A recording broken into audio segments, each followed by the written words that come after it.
Joining me now is Rebecca Casson, the CEO of Victoria's Master Builders Association. Rebecca, thanks for your time this morning.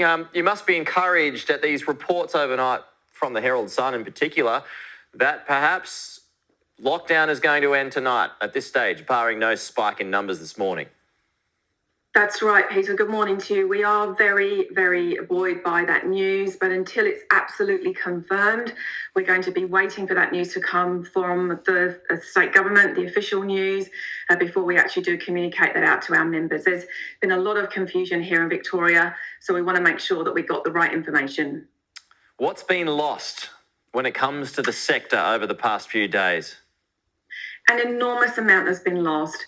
You know, our sector, this is the first time that our industry has been shut down in this way.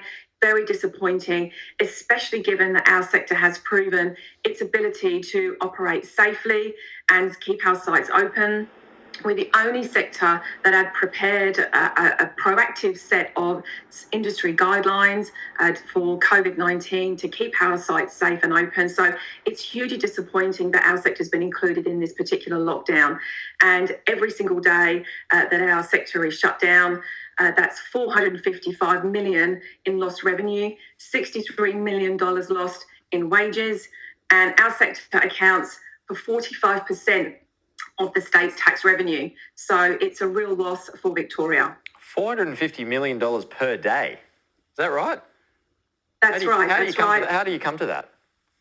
Well, those are our projections, and certainly from, I had a conversation with a builder yesterday, and one builder alone is losing $400,000 a day.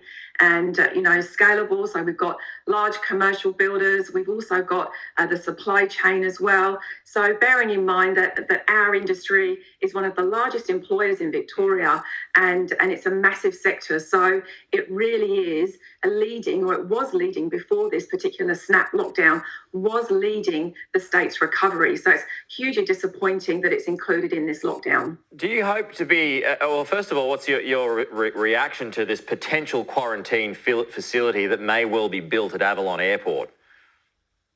Well, I'm certainly not a quarantine expert, so I can't comment on that. But what I can comment on is the fact that from a building and construction perspective, of course, from an opportunistic perspective, a master builder would be very happy to help any quarantine facility get built as quickly as possible if that's the way that this government and this country decides to go. Well, that would make up some of the shortfall. Potentially, you could argue that would be the case. However, we've got a long way to go before that shortfall is made up. A building construction industry is coming off a very quiet month. You've got to remember that January is very quiet for building construction.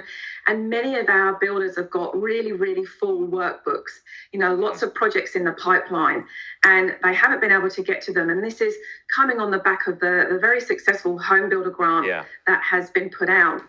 And so, there's going to be a lot of delays, and every single project is planned meticulously. And it's not easy to close a work site either. And we were only given a few hours notice. So, it really is important to know, or for us to get that message out there that our industry, very disappointed to be included, and we're absolutely ready to go tomorrow.